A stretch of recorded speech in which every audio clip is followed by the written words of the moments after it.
live.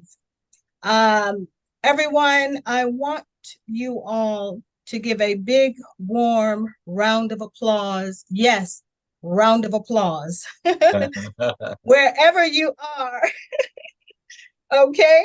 I want everyone to give a warm round of applause wherever you are in the world for Dr. Bobby Jones. Well, thank you, ma'am. It's so great and good to see you, and especially to be with you this evening. You so much, Dr. Jones. And I tell you, okay, let me turn my volume up to make sure that I can hear every word. Thank you so much, Dr. Jones, for joining us on tonight. I am super excited. I have been telling everybody and their mother. You would do that. You would do that. From all those years that we used to be together with our in retreats in Las Vegas with the gospel folk, we had a great time together there. Yeah.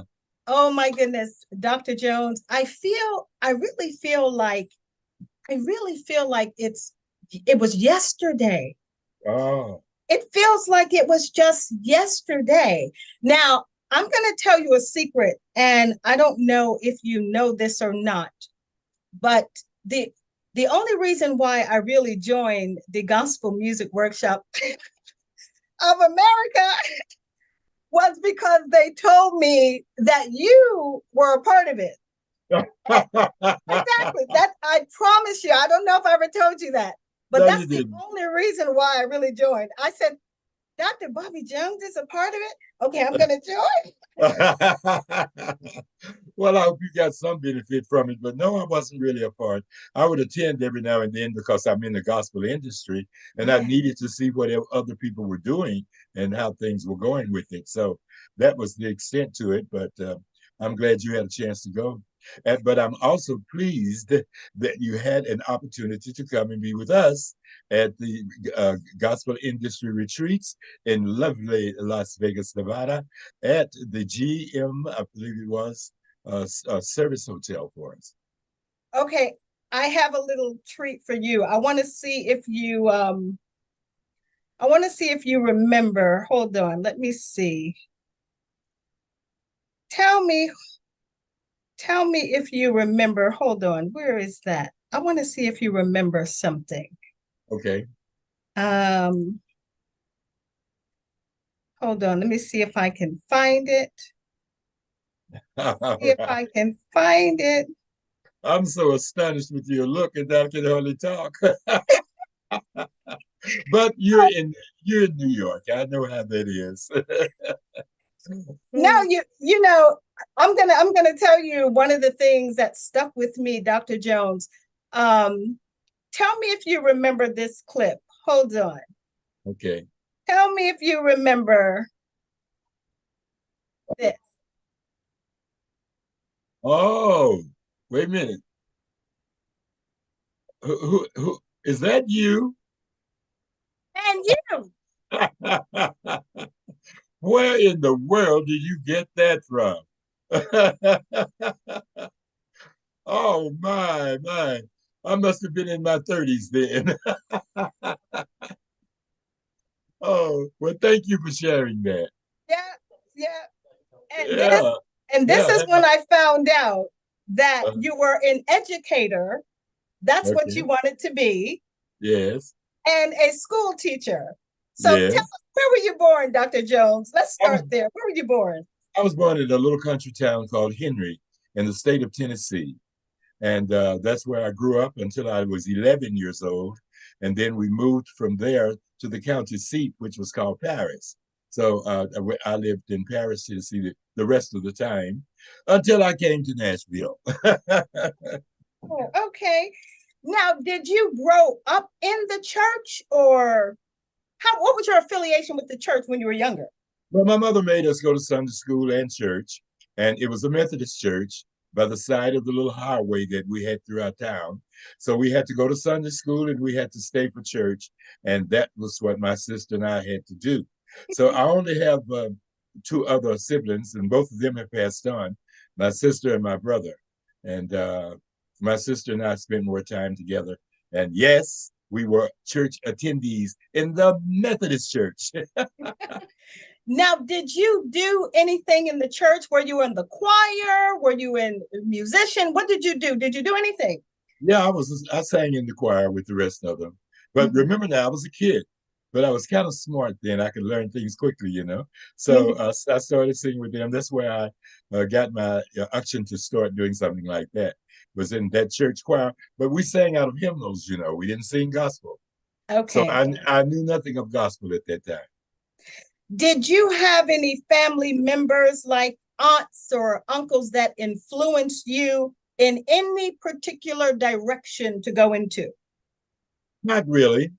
You must remember. I hate to tell you this, but I'm an old man now, and so all Where, of my all of my where? family all of my family has passed on, but they Mhm, were uneducated mostly. You know, this is back in the 90s, you know, and mhm, their jobs were to work in the cotton patches and raise corn and cotton and animals like pigs and hogs and chicken and things like that. So they didn't mhm, have time for school. My father never went to school at all. My father was illiterate. My mother went to the eighth grade. mhm. But my sister, my brother, and I, we all had opportunities to attend. So in so around your teenage years, like say 17, 18, 19, where were you then? I'm trying to find out, where did this gospel come in? Well, at 17, 18, and 19, I was at Tennessee State University. Mhm, I had completed that school when I was 19 and went to St. Louis, Missouri to teach. So mhm, I started to the university. Well, I came to high school when I was 11, finished when I was 15. And then after 15, I went to college. I went to Tennessee State and I was there and I finished 4 years of there. And when I came out, I was 19 and I started teaching at that very young age. Yeah. So so how did you navigate and wind up being one of the biggest, largest host producers of gospel? How did that come into fruition? Well, you know, it was the hand of the Lord because I had no intentions of doing anything in music. I was a teacher. You know, I taught children how to read and other facets of what the elementary education provided for us. Mhm, So I went to, when I came to Tennessee State, my uncle lived in Nashville. So I stayed with him the first year, and his wife could play the piano by ear. oh, In oh, her living room was her piano. And I used to listen to her, and I thought, oh man, that's an interesting instrument. So I taught myself how to play the piano. And then one day on a Sunday, a lady was on the radio and she said, I need somebody to come and play for our Sunday school. Well, I only could play in the keys of C, G, C, G, and F. So with one hand on the one side. But you know, that's how God directed me. And right, she was at a Baptist church. And I right. went there and she hired me right on the spot. And Wow. I went home and told my aunt, I said, they hired me to play for the Sunday school. They said, she said, how? You can't play. I said, no, but whatever I played, they accepted. So that was the beginning of my experience in that type of Christian setting, because it was quite different than the Methodist setting that I was in. They Mhm. didn't allow any kind of instrumentation in there where I was. And Wow. so we had to do everything by rote memory. And you know, the Methodist mean we learned by the method. And going to the Baptist church, they were freewheeling. So that was a whole turnaround for me. And then after I started playing for the Sunday school, Mhm. began to learn to play a little better. And they hired me to play for their choir, the senior choir. Okay. And I put together a senior choir. And Um, man, you would not believe it. I don't know how that came about, Doctor. I'm not quite sure. But anyway, I said it was God sent and God led.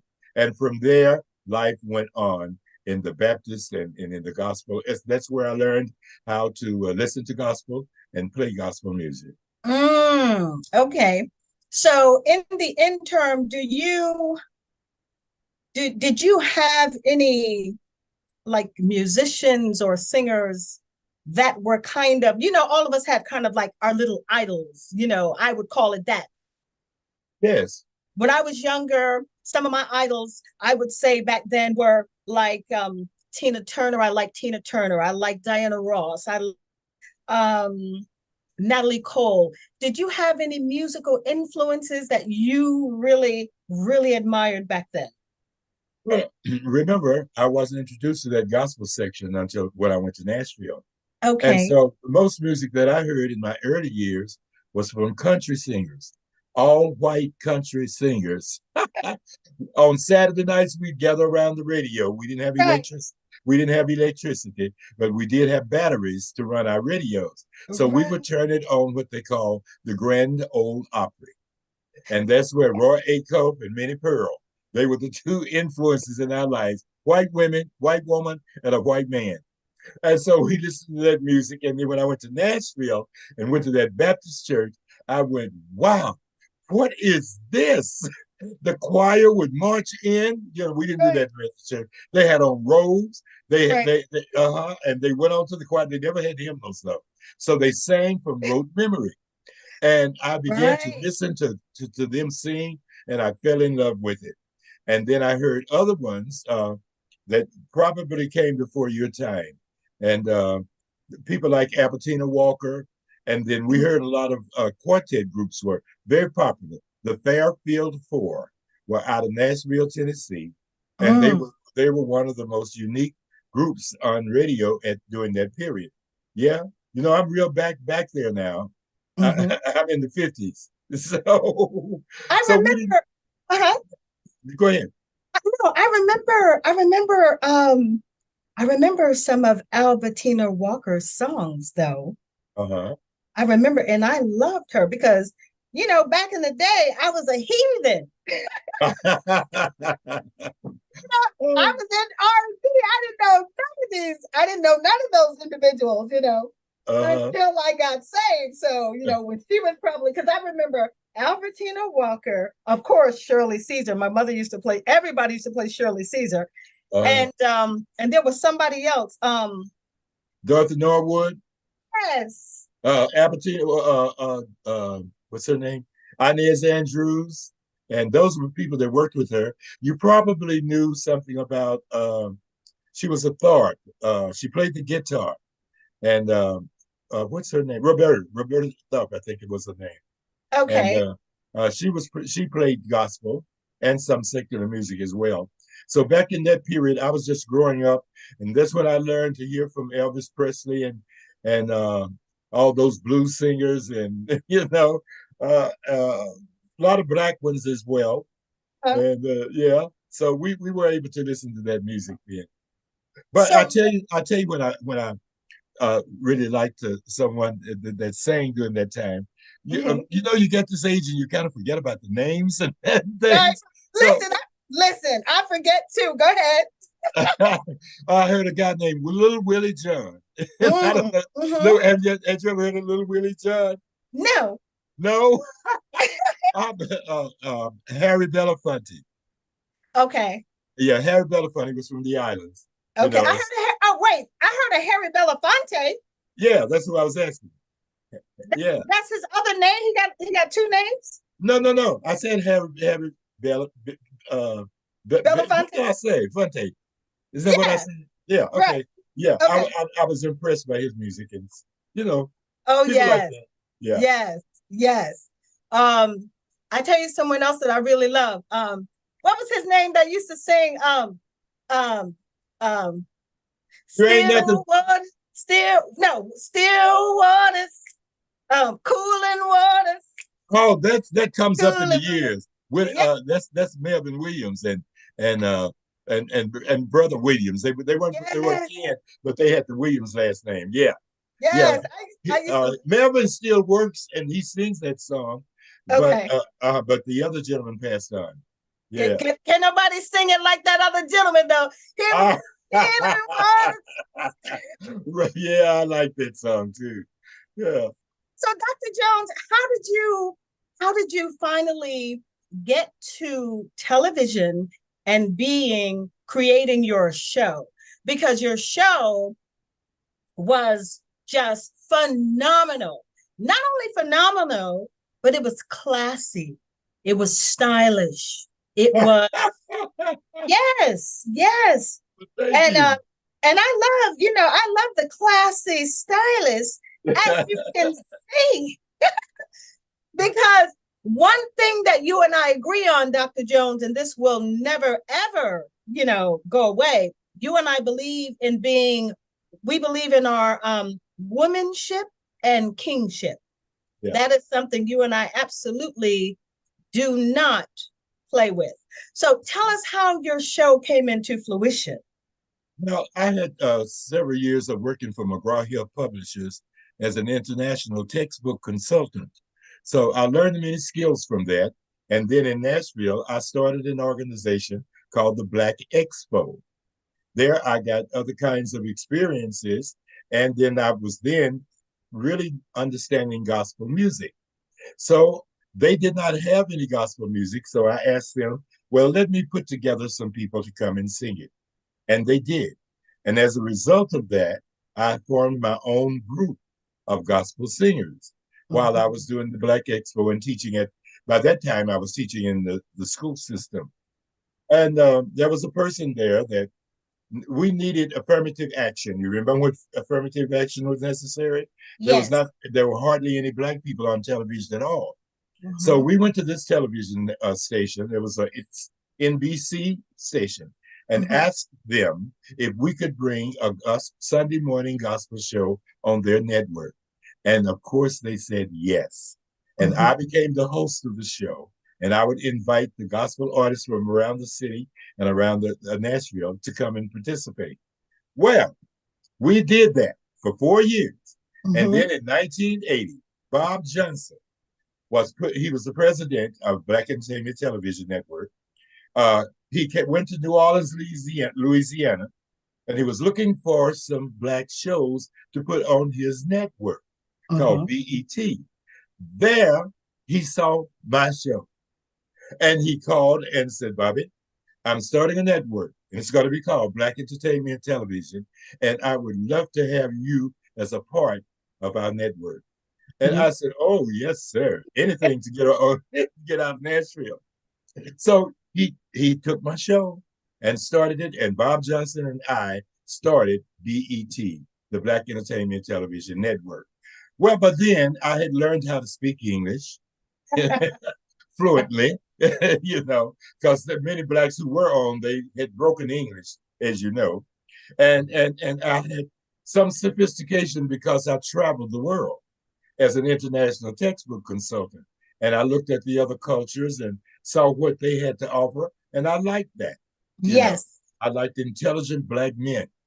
And if ever I wanted to do something, I wanted it to be that it would be well accepted by not only people who may not have had the exposure, but people who had the exposure and could appreciate what we did.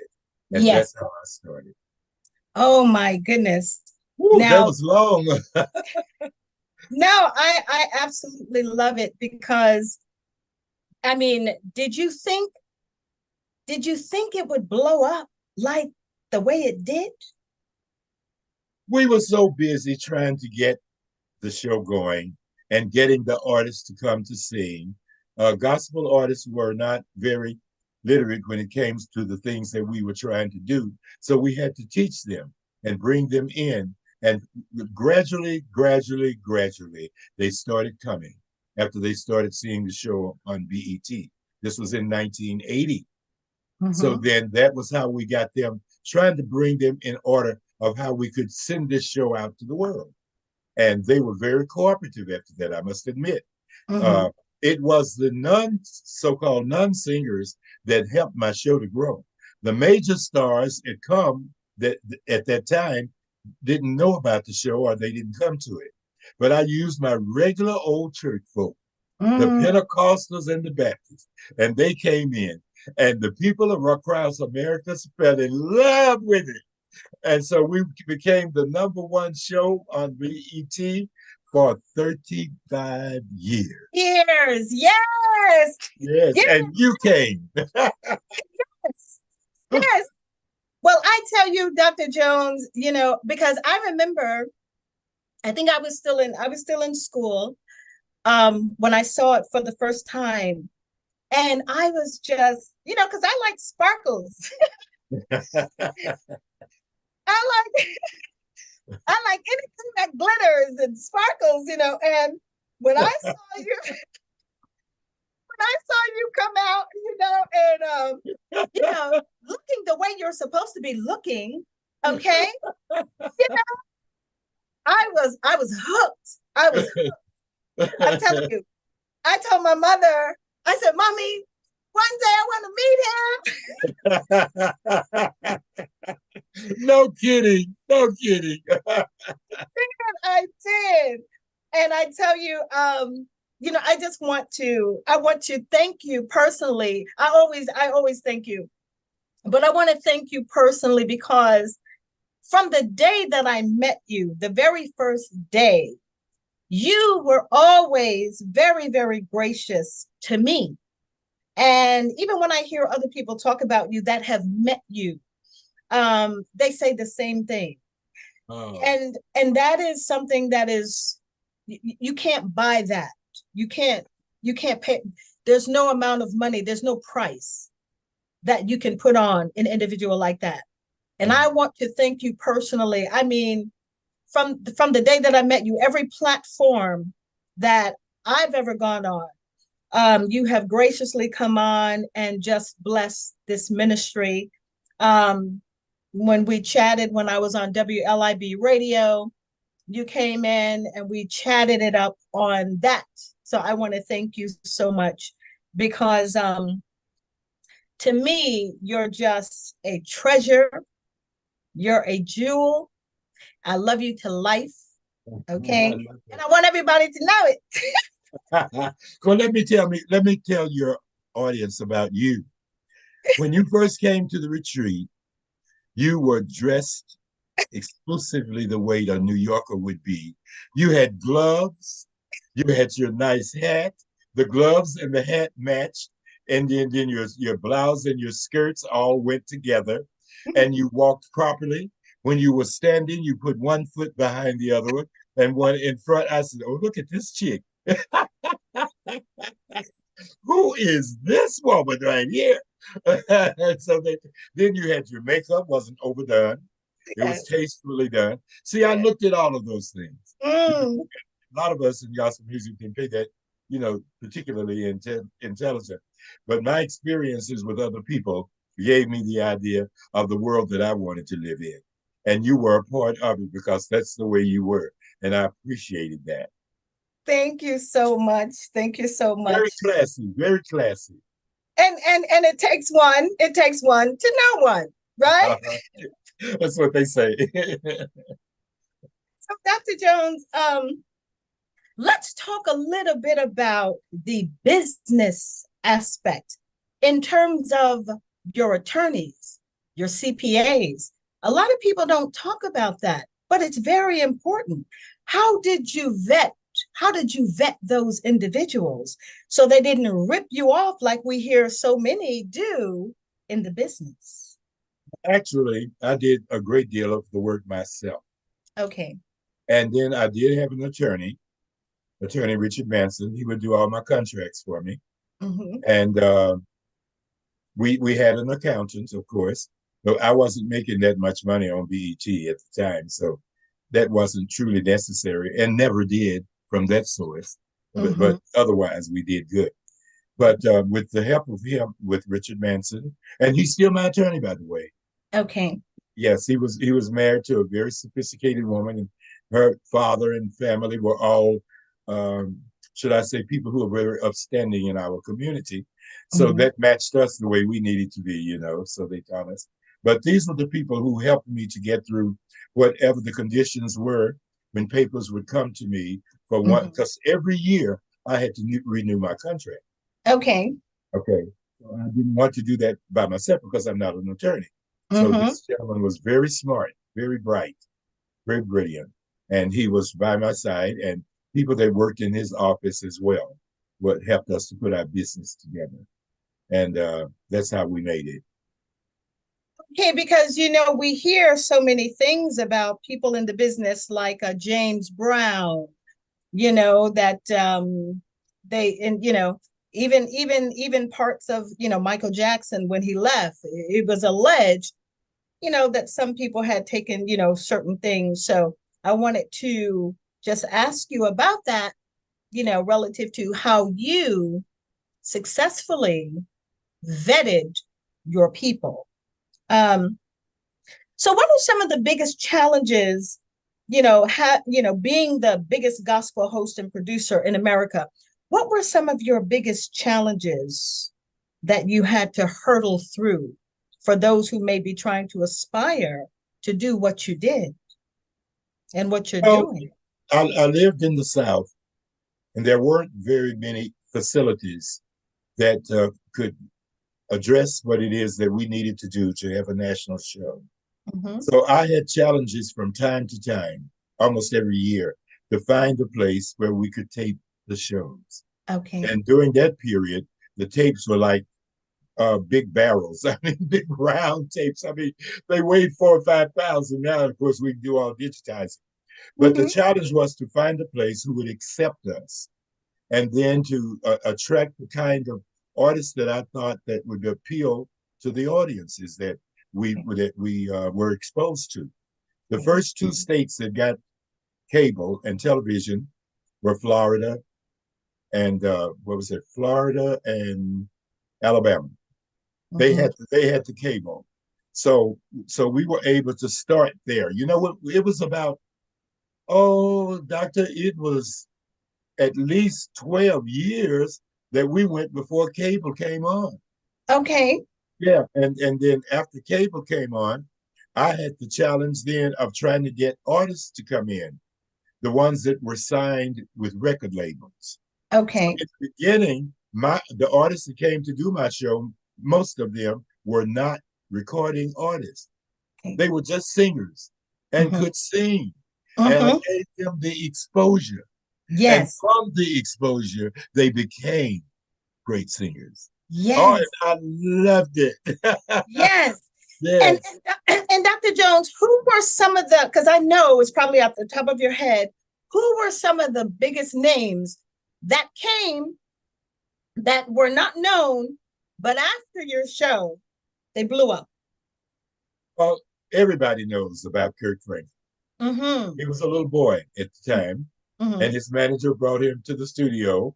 I didn't have any space for him on the show. We were in Atlanta. She said, Mr. Jones, I wasn't a doctor then, I don't think.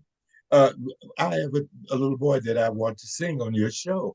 And he has a group with him. I said, but darling, we're four tonight now. You have to do that on the next taping. Oh, please, they drove all the way from Dallas, Dr. Jones. Please let him be on the show. And I said, all right, bring him on. And she did. And Right. that was Kirk Franklin. Oh, wow. Then I have had assistants that went on to do well, like Yolanda Adams, Mm-hmm. Dickie Winans, the Winans themselves, Albertina Walker and the Caravans. Albertina became one of my best friends, a guy by the name of Rance Allen, James Moore, and a number of those people.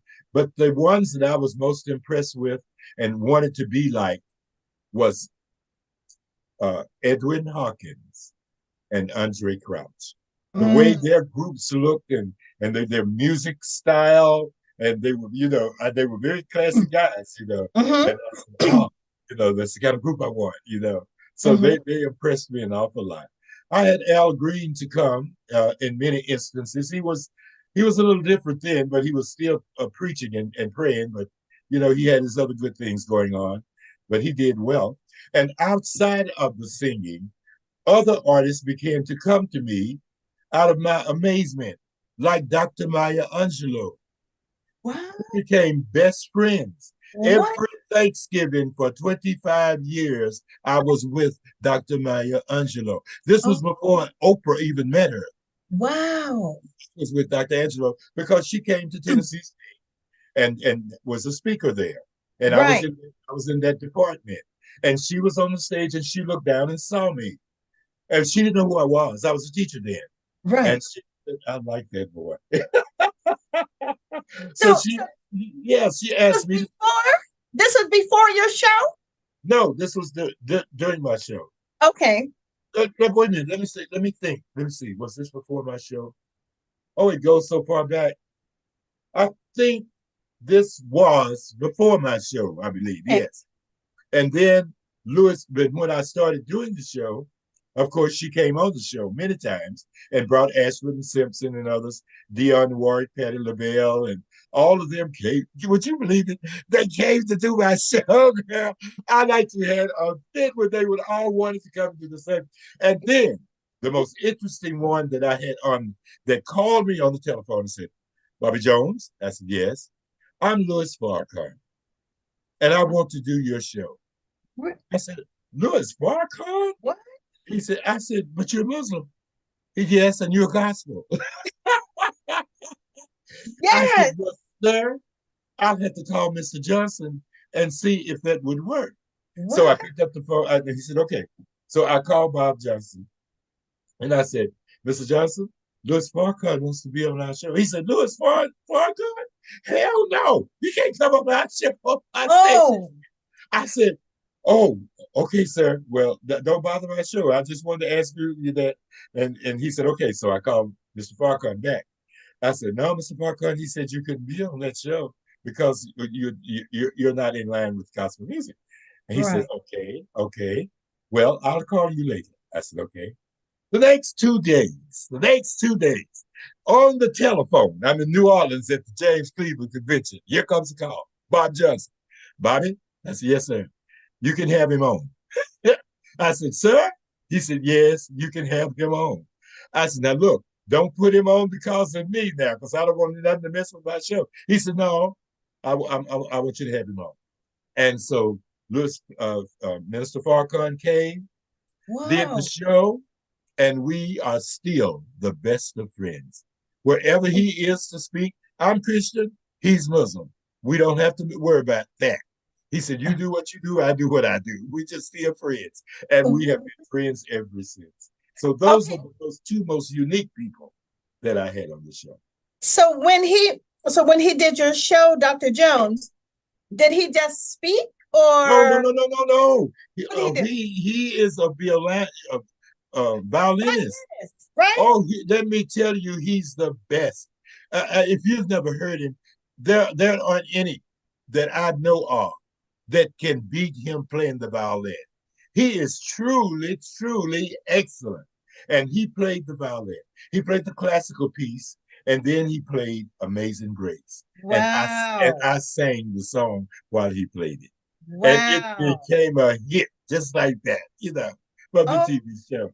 And people were calling in, come on, who's Farrakhan? I didn't know he could play the violin. I didn't know. I said, yeah. And so, those kind of experiences helped that show to move along because many people wouldn't have done that. But, God directed all of that. this is information that I didn't even know, and I'm sure a lot of the viewers didn't know either because I remember hearing that he did play the violin and was told, you know, before he was getting into his Islam that he could no longer play it by who, by the but anyway, I wonder, see, that would have been on YouTube. That would have been on YouTube if YouTube were around because that sounds beautiful, Dr. Jones. It was. He had all his helpers there. They were lined up down the street. People couldn't get up. I was scared to death. I said, Lord, this man gonna make me lose my job. Because you know how they protect him, right? Yeah, but they took over the studio that night. but then we have been together on so many occasions, just like Dr. Maya Angelou, and Mm-hmm. then I met Jesse Jackson, and Mm-hmm. he was all in. And when I became an ambassador of Dominica, Jesse Jackson, they did when they brought me into the Dominica staff positions. They came to Atlanta to Sonoma. You might know her. I don't know. Anyway, Jesse Mm-hmm. was standing at the edge of the stage when they inducted me as the ambassador. I walked down, Negro, how'd you get to do that? I said, Jesse, you're not the only one that can do other things. And we just laughed about it. You know, we were friends and still are at that Mhm. time as well. But that was a lot of fun. So I never expected to become an ambassador of a nation. And Mm. my position was to help them to develop economic development, of course, and bring tourists to their country as well. Because of my show was all over all the islands down there. They had Bobby Jones Gospel. So they Mm. all knew me and they put me in that position. So that was some interesting things to happen. Wow, wow, wow. So let me ask you this, Dr. Jones. Um, what would you tell others trying to walk in your shoes? What would you say to others trying to be a host and a producer of a gospel show or any show, or any show, or whether it's any? gospel or not. Mm-hmm, Know your craft, mm-hmm, study it. Don't just go because you have talent. You can always improve. Develop a personality that appeals to millions of people, not just a selfish one. Know how to do that as well. Learn the language. Know how to speak properly in given situations. Know what kind of friends you need around you. Be sensitive to the people that you place in your space that mm, can also ruin you if you're not careful enough. mm, Uh, Concepts like that, mm. I would That's ask. good. Yeah, That's good. That's good. Because now we live in a time now where a lot of what you just said is not applicable and is not being done. yeah. Some individuals have millions of followers and they can't put two sentences together. Okay, Yes, I so know. I don't know where this world is going right about now. Okay. Well, I tell you, it was a great learning experience for me as well, because I had to follow in the footsteps of others to become what people say I became, which was very good. But Mm-hmm. I watched carefully personalities, whether they were black or white, on television, to see how I probably needed to dress, Mm-hmm. how I needed to speak, how I needed to treat my artists when they came, things that were important. And I continued to school myself. I went ahead and got my master's degree from Tennessee State. Then I went ahead and completed my doctorate degree from Vanderbilt University. Mm-hmm. Now I have four doctorate degrees, but the other four are the ones that they give you. Mm-hmm. Next week I go, Honorary. yeah, and next week I go to get another one. But you would not believe what God has done for me. And I told my mother, my mother passed on, but Yeah. I talked to her all the time. I said, Mama, did you do this? Why, girl, why did you give me a job being an ambassador to somebody's station?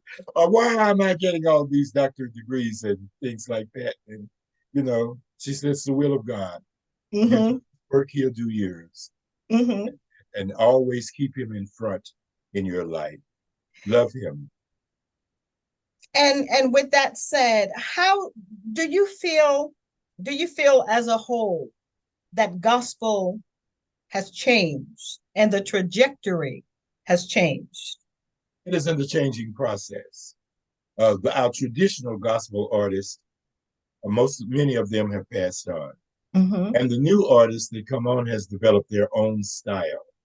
So I guess with each generation or two, things sometimes change. Mm-hmm. And I was very alarmed by it initially. And I still am in some degree Mm-hmm. because, I'm of the age where I'm accustomed to other kinds of presentations and the way they dress and look. And when they serve God, they need to have a certain attitude about that. Mm-hmm. So I see it changing. But something spoke to me, said, well, keep talking about it, but Mm-hmm. also tell them whatever you do, if you're including Christ, if you're singing about him and mentioning him, they're okay. Mm-hmm. So I developed a different attitude about that. I began to accept them somewhat. I'm not always there Mm-hmm. because I still can't see them walking on my stage with pants torn up in the front and hair all the way down to their back, and it's not theirs, and other kind of stuff that I think doesn't take place in the work of the Lord. But who am I to say anything about that? But sometimes, but doctor, I do say things and I don't mean to. Before I know it, it comes out of my mouth. I say, little boy, I'm talking to a grown man. Little boy, go down there and put you on some pants. Don't bring those raggedy pants up here with your knees out. This is my show. What's wrong with you? Well, I have nephews, and and my brother told my nephews, pull up your pants. You're not walking around with saggy pants showing your, fruit of the Yeah, looms. yeah, yeah. It's not happening. Uh-huh. And I concur. I'm in agreement with him because I believe that, what you wear does reflect, who you are. It's a presentation to the world. Yeah. And speaking of that, Dr. Jones, I want to show you something very quickly. Take a look at this clip right here. This is when you were at BET. Oh my God. Oh, doctor, where did you get that? Look at me. Oh, I was upset. I was upset. But they did not. I don't think they knew who I was, and Right, although my seat was there, so right. I'm looking at the stage, and Hold on, Dr. Jones. I can't hear you. Say that. did I, Okay, okay. Now I can hear you. Go ahead. yeah, I turned around and I looked over my shoulder. I said, "What is that?" Exactly. And I don't think they ever saw me. And I didn't know the words that they were saying until I got back to Nashville. And some girls were on the airline, and when they got off the plane with us in Nashville, they ran up to me and said, Dr. Jones, Dr. Jones, did you know what those girls were saying? I said, no, what did they say? And they told me. I said, oh my God. I didn't know either because I didn't even know who that person was because I don't really, keep up with that kind of and I But and doctor, let me tell you this. yeah, This girl had recorded that song, but she was not a part of the BET show. BET did not do that.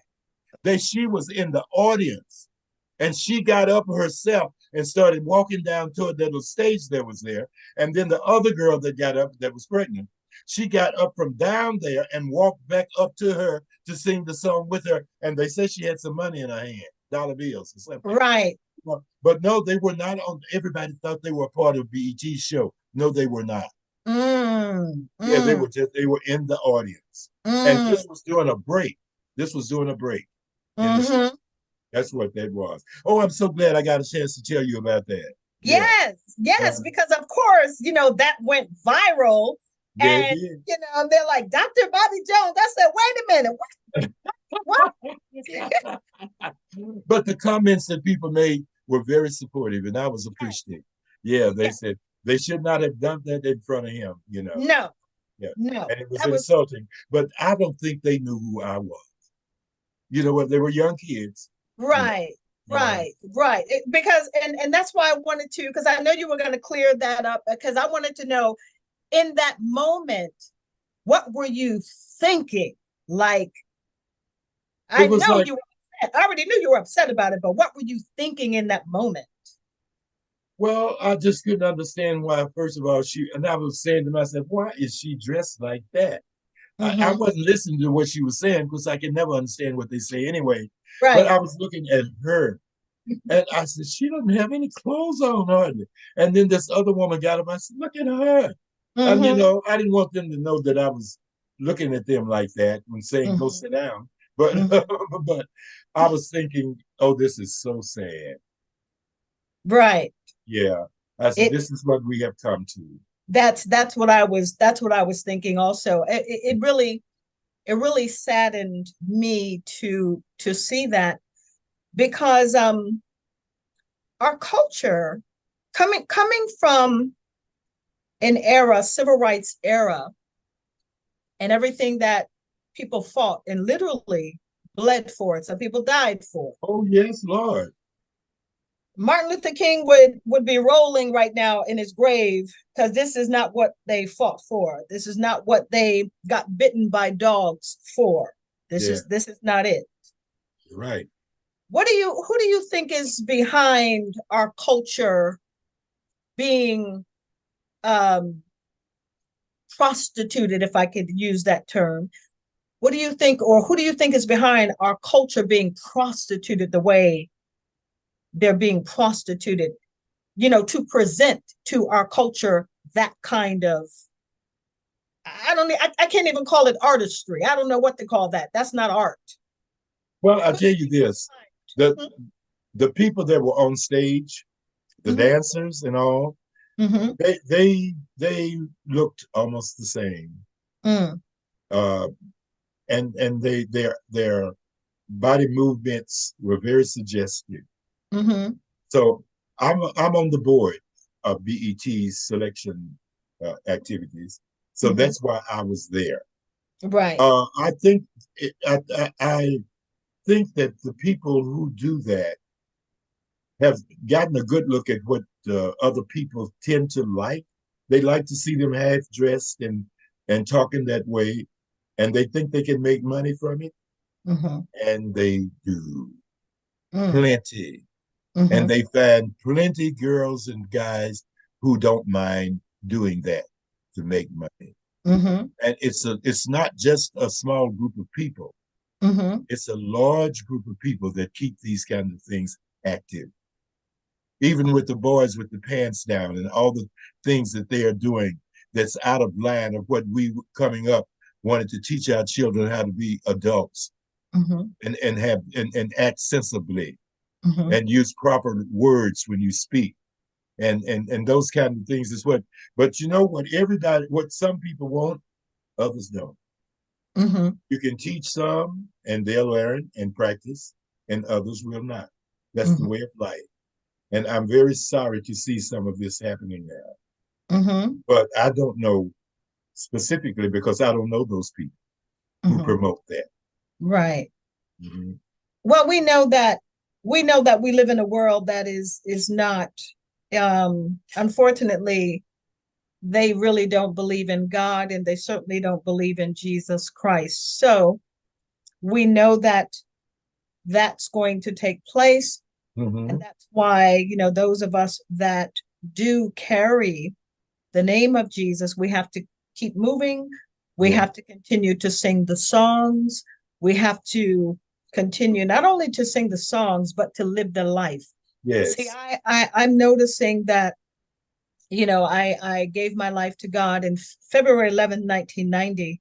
And when I came out of the entertainment industry, um, I was, I was, I was, I was coming off of tour actually, with Diana Ross, and a couple of months later, and people didn't understand the emptiness that I felt, because people on the outside looking in, they always think you're good.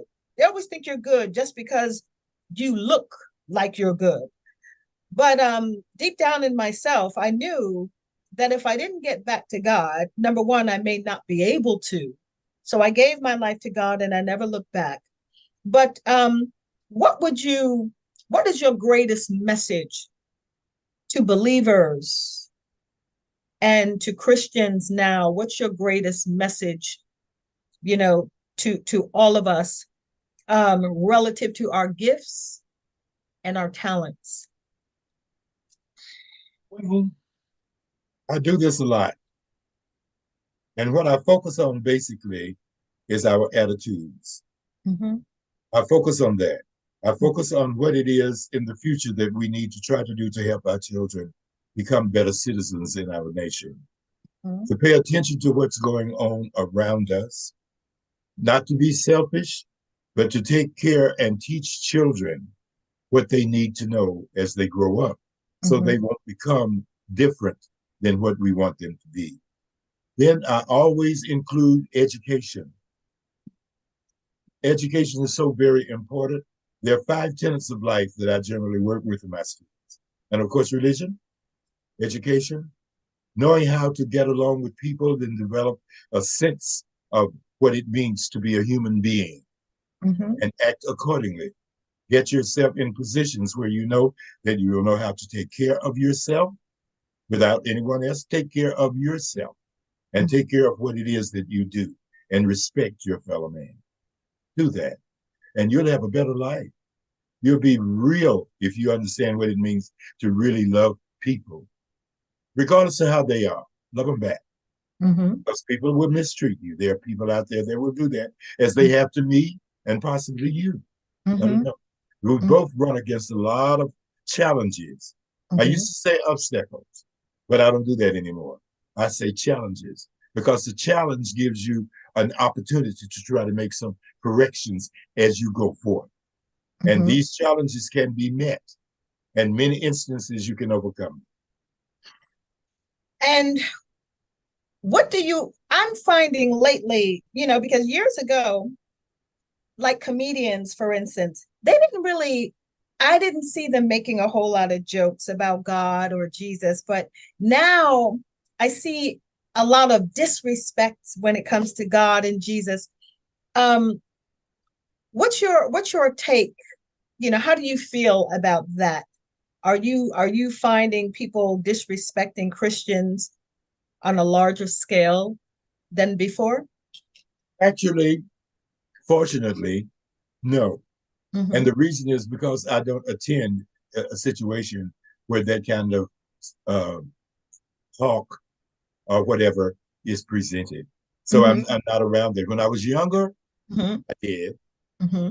You know, I'm human. Mm-hmm. I did things that were not always. I'm like you. There were things. None of us are perfect, but Mm-hmm. I think to be in that environment is insulting, Mm-hmm. and I think it's probably worse now than ever. What do you think? I do, because I mean, even like if I'm on YouTube, I do a lot of research. So sometimes if I'm on YouTube and I'll see somebody and they'll say something, or even in the street, when people are talking, or even in the workplace, people make jokes. So it's very disturbing. It's very disturbing, to me. But this world just doesn't feel safe like it used to me. But I know that Well, it I'm isn't. protected, huh? I said it isn't safe like it used to be. Yeah. Yeah, what you feel is right. Yeah, yeah. Mm-hmm. And I even in my travels, I'm very cautious as to how I travel, where I Yes, travel, et cetera, et yes. cetera. But let's talk about what projects are you working on now? What's going on with you now? What are you doing? Because you're Well, always, believe always, believe it or not, I'm still into the gospel music television business. yes. I joined in with a guy in after I retired from BET. I stayed there long enough to say, okay, it's time for me to help somebody else. So a guy in Detroit, Michigan, that owns a network called Impact TV, and you Mm-hmm. were on that network with me, and so I'm still doing that.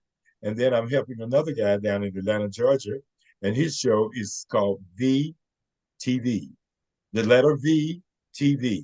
And Okay. I'm working with him now, bringing him positive shows, a Mm-hmm. talk show, a gospel show, and getting some energies out there in that direction. So I'm basically focused on those two, plus my national radio show that I do with an American urban radio stations, and those based in Pittsburgh, Pennsylvania.